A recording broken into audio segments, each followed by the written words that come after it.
Good morning, Cheryl. Hello, good morning. How are you this morning? I'm fine, thank you. Good, good. Everything. You are in London. I'm in Yorkshire in Shipley, and it's a nice Sunday morning. Thank you for agreeing to have this remote interview using Zoom.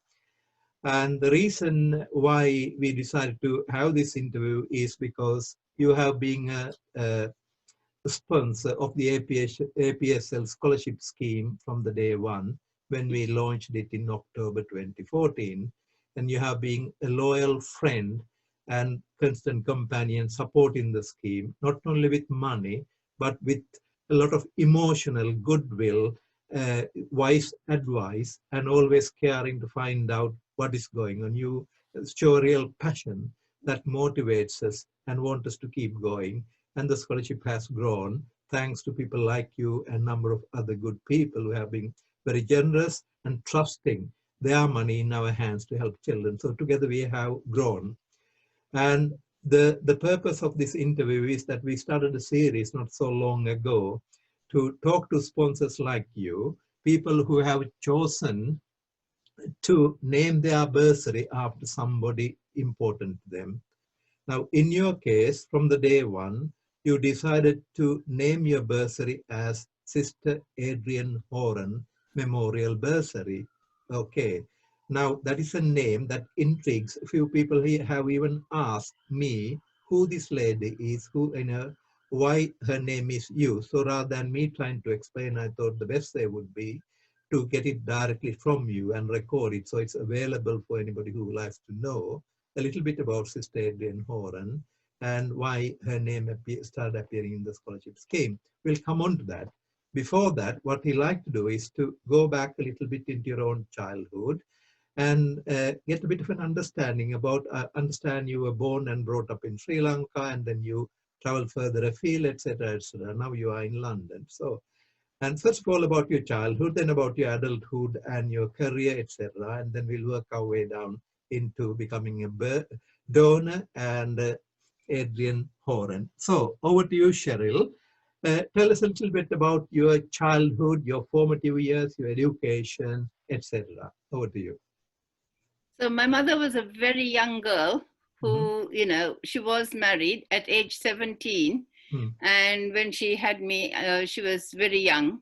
She was still in her late teens. Yeah. And soon enough, she, didn't find life good with my father. So she divorced him. Right. And in the meantime, she's from Gaul, and she belongs to a rather, good family out there. So the Dahanaikas, the Gaul Dahanaikas, she's a relative of them, that lot.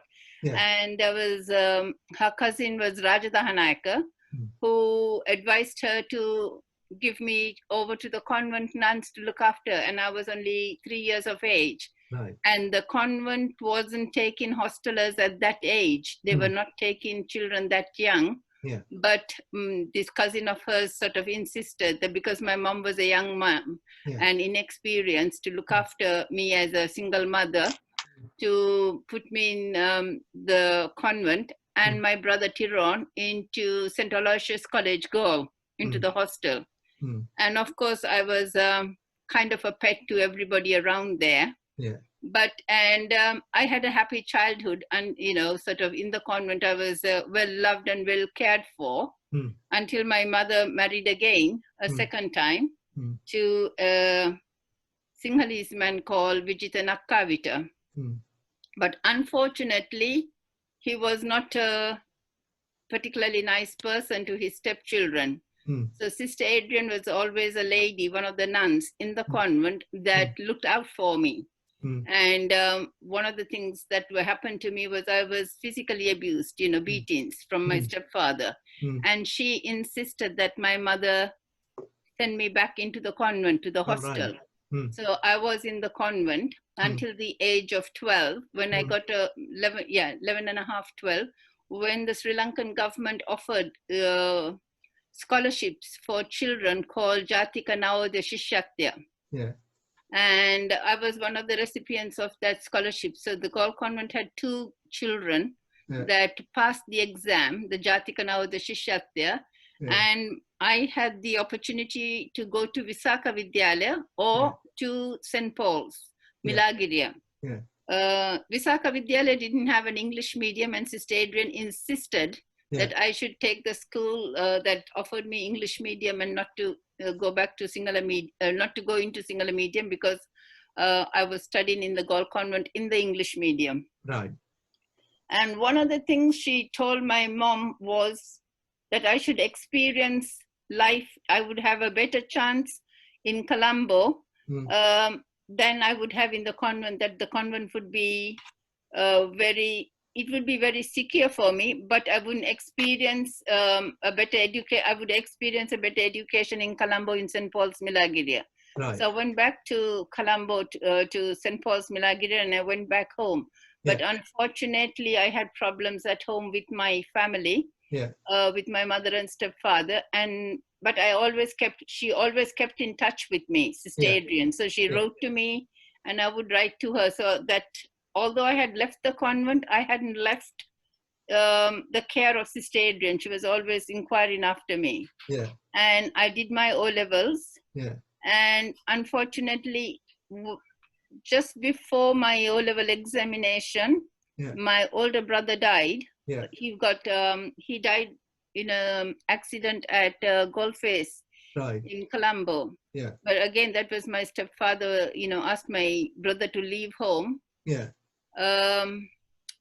Due to problems, he was not a particularly nice person, and he was just 16 and a half, 17, and he left home, and within a week he died.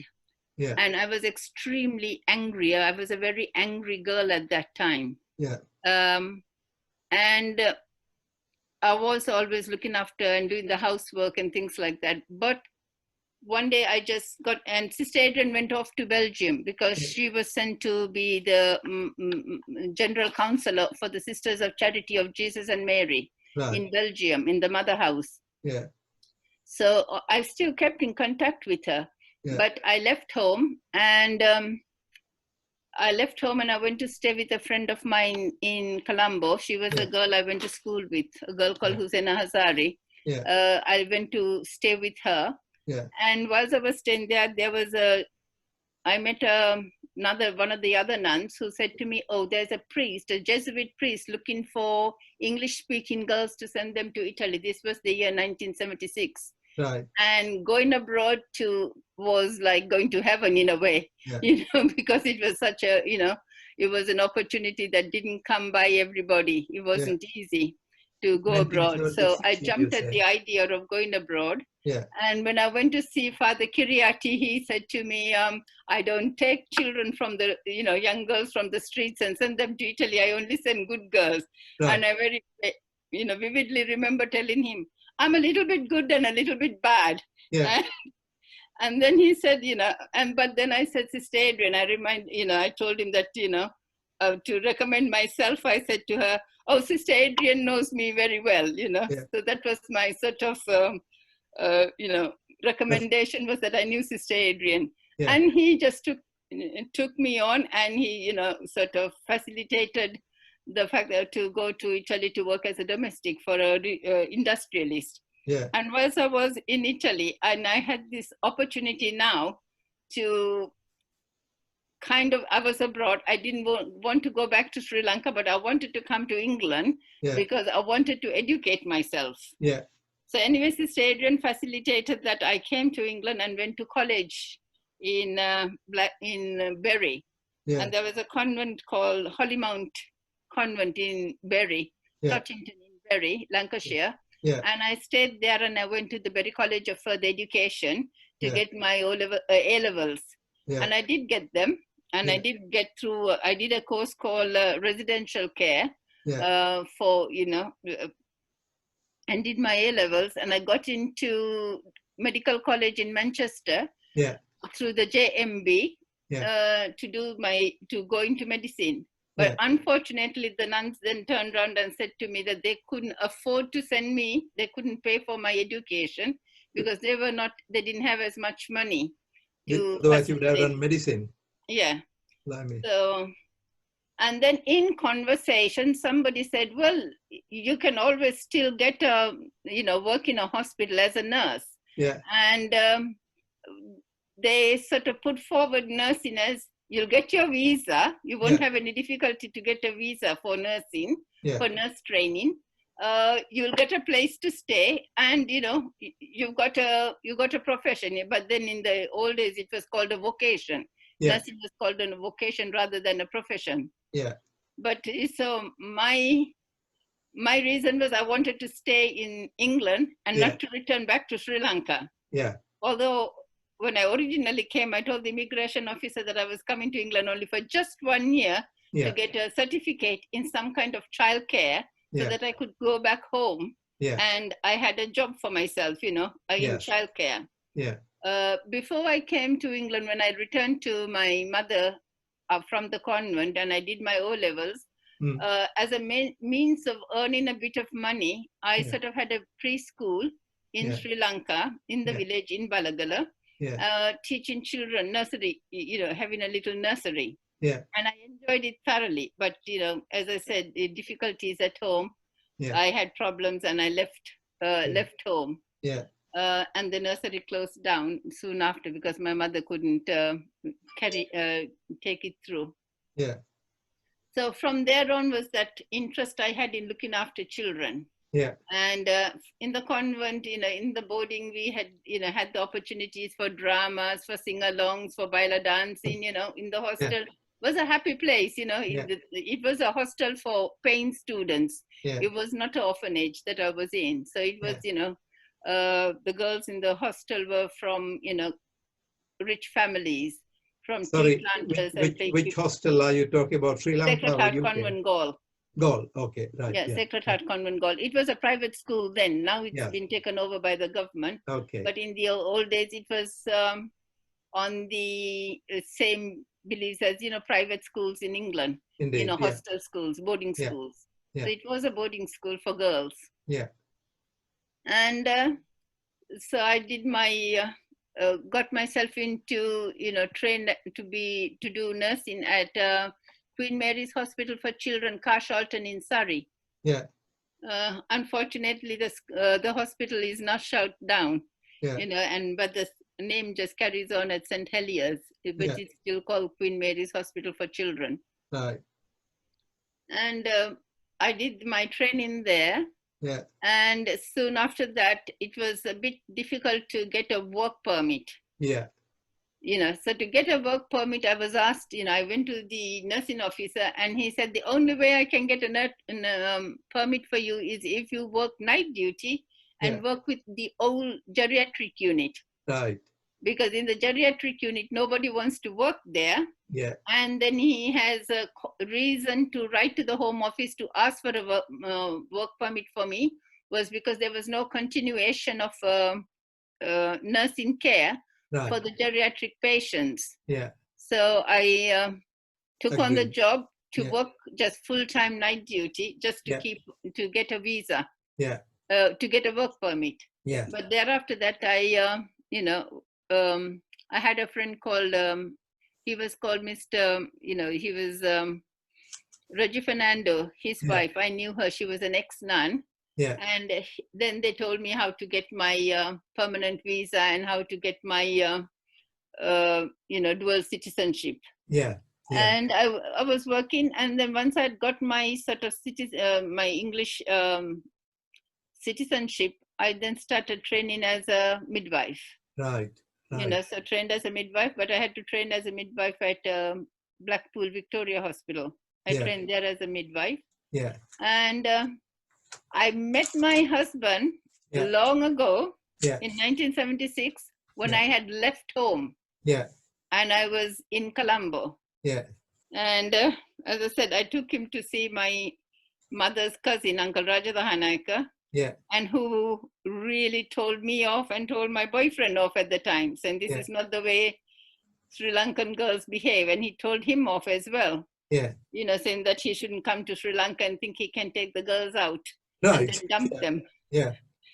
So after I'd come to England and I trained as a nurse and I was working as a neonatal intensive care unit nurse, he somehow managed to, send a letter to my mother, get my new address, Yeah. and come looking for me years later. And In then the we got UK. married and we have our children. And he came to UK and met you. Yes, but I've always,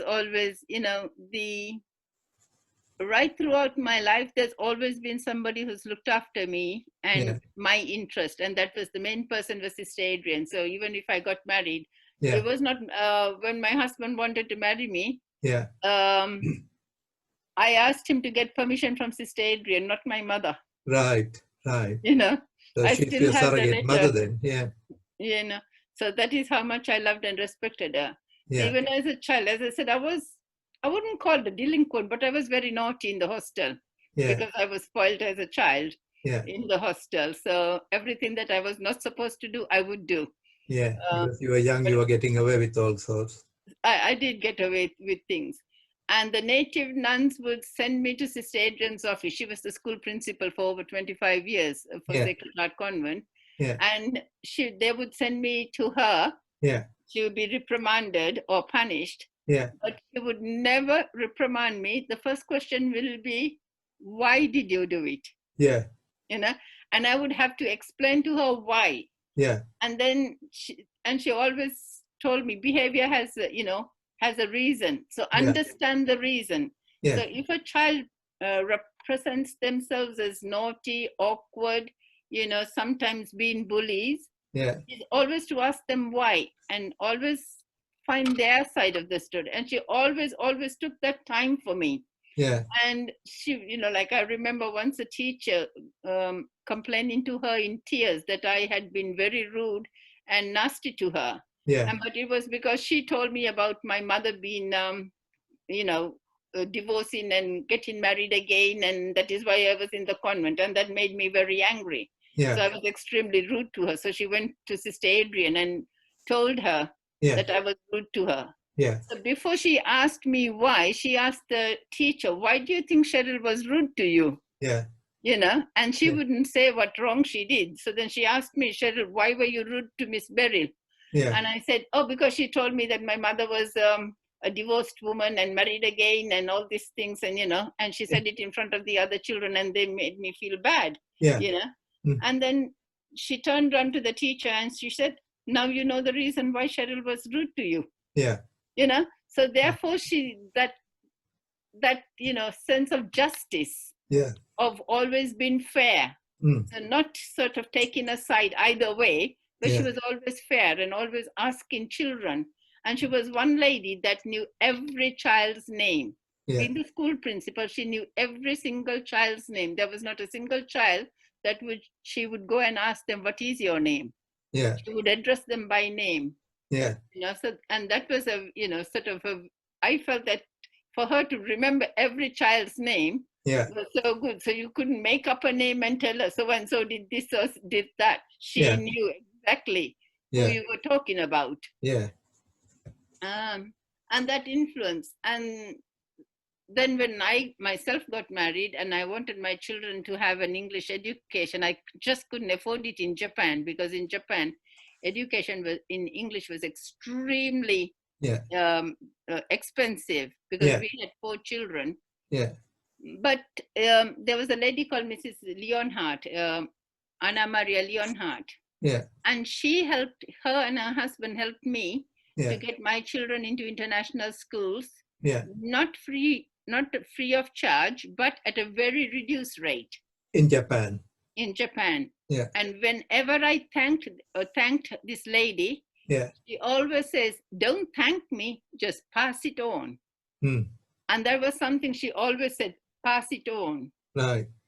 So when my children sort of did well in school, and then, as I said, making me getting into Oxford was a dream come true that was sort of beyond expectations. Yeah. It was always remembering that it was a gift, it was a blessing, that it had to be passed on. Yeah. So I think that those are the 2 people that sort of motivate me to always find children that need education, children that are bright and wanting to study. Yeah. To help them. Yeah. And different children have different problems. It's Yeah. always taking the time to find out Yeah. what is their problem and what they need. They may appear, so there will be kids where parents have a lot of money, but the parents might not. I have met them Yeah. where, parents have a lot of money, Yeah. but they would not send the children to private school Yeah. or facilitate, a child's need of whatever it is they want to, pursue, like music or art or something like that, Yeah. because they'll say, oh, it's expensive and it's not, um, not useful. And mothers in Sri Lanka, I know lots of mothers who send their children to state schools where Yeah. they can easily afford to send them to a private school, if not international, but they wouldn't. Yeah. And the other thing is, I believe in education in England, Yeah. in English, Yeah. because educating a child in English opens the whole world to them. Yeah. In many shapes and forms, Yeah. So that is why I would like to, pursue it. So as I say, as you know, I have this little preschool in the village, Indeed. and my intention is to, facilitate poor children, to educate them, to give them a start, Yeah. a good start, to arouse their curiosity. Yeah. But one of the things I've found at the moment, it's extremely difficult to find English educated people locally. Yeah. Because anybody who is educated in English Yeah. has left the country or is in high post, and preschool education is kind of not sort of taken very seriously. Right. Right. But So, in Sri Lanka, I think we really need to sort of get the preschool education sorted out well, knowing exactly, because parents want the children to be taught academia, to be academically able to do things, but they forget that the child needs time to be a child. Yeah. The child needs that time to, enjoy their childhood. Yeah. So the preschools are sort of insisting on the children being taught the alphabet and their sums and things like that, more than other things that I believe is more important at the age of 3. Yeah. So in a way, just listening to you there, Cheryl, a couple of thoughts going through my mind. I think Sister Adrian and that very young experience from the age of 3 gave you the chance to be a child. That made a huge difference in your life, and that's quite important to you. You always value that, and where possible, giving the children to be children to enjoy their childhood. I'm also picking up maybe from a previous conversation we had, and you're living in Japan. I think Japan seems to have add a lot of value to that part of the childhood. Yes. Therefore, whatever work you do, whether scholarships or your nursery preschool place in Balagala, you are quite passionate about giving that children that curiosity, the childhood. Yeah. Just go into that a little bit more, because that's quite interesting. Because if you give a child the opportunity to be curious, the child will learn, their curiosity will make them want to find out more. Yeah. And in wanting to find out more, they will ask questions, and they will, seek what they want to find. Yeah. So whatever their interest is. Yeah. So, for example, in my preschool, one of the things that I give them some kind of, when I say I won't say I feed them as a food, but I give them that opportunity to sit at table and to learn manners, how to share. Yeah. So they sit around, and then when they sit around, we have a thing called circle time. Yeah. The circle time is when they have time to discuss things or talk about things. So they can bring a toy or something from home and talk about it. Yeah. Or talk about themselves or their family, so that it gives them the opportunity to express themselves of what what is around them. Yeah. So that is the circle time, I feel, is very important. Another thing, I love dancing. So I've made sure that the teacher gives the children twice a week free dancing time, where the children just have music and they just free dancing. It's called free dancing. Nothing to, no no sort of way. They express themselves in their own way. Just let it loose. The music is on and they dance. So Yeah. it's free dancing so that they enjoy themselves. Yeah. And we have these little things where I trying to teach them how to share. Yeah. That whatever you have, you can Yeah. share. Yeah. And in sharing, you receive more, but Yeah. you have to share first to know, to experience the receiving more. Yeah. Because, and as I said, like my children, both children have done very well educationally, but it's in strange ways, because when Megumi came, she was not entitled to go into Oxford because she did her secondary education in Sri Lanka. Yeah. So she hadn't been in the UK for 3 years to be able to go to university. Although she got a place, she wasn't able to go in directly. And she was so upset because she had to be in the country for 3 years before. But by that time, university would be sort of not somewhere she would want to go, waiting 3 years if she went into employment. But I got the brainwave to write to Sir Patterson, who was the Chancellor of Oxford University. Right. And said, it is a sad story when your child gets into Oxford, but you don't have the money to pay for it. Yeah. And I explained to him that I'd educated the children in Japan and in Sri Lanka because I wanted them to know what my mother country was. Yeah. And it is sad that I've worked in the NHS, but I'm only, only a nurse, and I don't have this money to send her to as an international student to Oxford. Yeah. And I didn't even expect a reply, but lo and behold, I got a reply saying that she could go into Oxford the next year as a native student. Wow.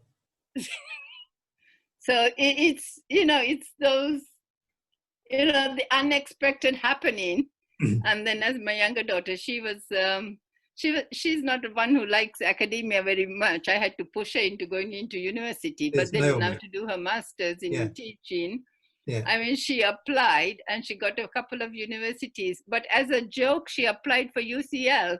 And it was a joke that she would, get a place, but lo and behold, she got into UCL and she's just graduated at her master's degree there. Yeah. So it's just those opportunities. And I feel it is that the more you give, the more, I said, the more you give, the more you get, but you have to give first to receive. So, so educating children, it's not you're expecting, but it does, bounce back to you one way or the other. And I firmly believe in that. Well, that's a very strong message. I think you have sort of demonstrated with practical examples, something you have been saying, give and you shall receive. Yeah. Yeah. When you least expect it. But well, I mean, my daughter, she didn't even want to go for the interview to UCL. Yeah. But she said she had nothing to lose because she'd already got Greenwich. Yeah. Yeah. And she went and she was the last person to be interviewed for the school. And she was even more surprised when she got it. And the whole family couldn't believe she got into UCL. Yeah. So it's one of those things. And I firmly believe that if you educate a child, I mean, in Sri Lanka, in our Buddhist way, we believe in giving alms givings. Yeah. So, but I always believe that, yes, you can feed a hungry person for the day. Yeah. You'll feed the hungry person again the next day. Yeah.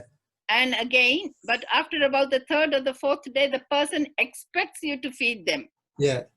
Okay, so you take away that ability for the person to find how to feed himself. Yeah. Okay. Become dependent on you. So therefore you take in that respect away from the person, because the person is expecting you to feed them. Yeah. And you also sometimes think, but why can't you feed yourself? Why can't you do this or why can't you do that? Yeah. But with a child, and you educate in the child, you give that child a whole, you increase that child's potential in life. Yeah. For the rest of his life. Yeah. Because as I said, when you teach children young children to be curious, and you teach them things like sharing and caring and kindness and all the rest of it, in that, instead of that academia, you've actually created a child Yeah. that will be very, very useful to society. Yeah. In more ways than one. So Yeah. that is why I do sort of, I would give money to contribute for, a dane, but Yeah. I would do it more for a child rather Yeah. than for adults. Yeah. For the reasons you explained. Yes. Yeah. Because we So long-term investment. it's a long-term investment, yes. Yeah. Yeah. Because if you educate one child in the family, that child will help the rest of the family. Yeah. Yeah. Now, Cheryl, you took us through quite an interesting tour from your childhood to your adulthood, studying, um, getting married, doing nursing, having children, children's all education, and your husband coming looking for you, and your surrogate mother, Sister Adrian. Quite Yes. interesting. Through that, also quite a few things you believe in, the sense of justice that you admire about Sister Adrian. And she taking the trouble to remember all the children's names so they couldn't fool her. And she was always keen to find out why children said or did something they did, trying to understand That the was why. very important for a child Yeah, as a child, yeah, so that the yeah, child felt there was an adult listening to them, yeah, accepting how they felt or how they viewed the situation. That is very important for a child. yeah, yeah. And then you also mentioned something about the children at this preschool place in Balagala. You call it the circle time, and time Yes. to sit round and giving the opportunity for them to speak. Yes. And somebody listens to them, the importance of That is very important. And then the free time for them to let rip and dance whichever they like, because that is that freedom. Yes. And through it came through that you value the education, not giving a man a fish, but teaching a man to fish, so they are independent Yes, that for was life. my mother's favorite phrase. Yeah, yeah. Malu, allavu malu dendepa malu allandu gannanna. Yeah, yeah. And then you also asserted the importance of English education, which opened the doors for you, which you are passionate about giving to other children. Yes. It's a very, very interesting, very powerful story coming through. Now, right, is there anything on that you want to add? Because I want to move on to talk a little bit more, ask you a few more things about Sister Adrian. Yeah, certainly. Yeah.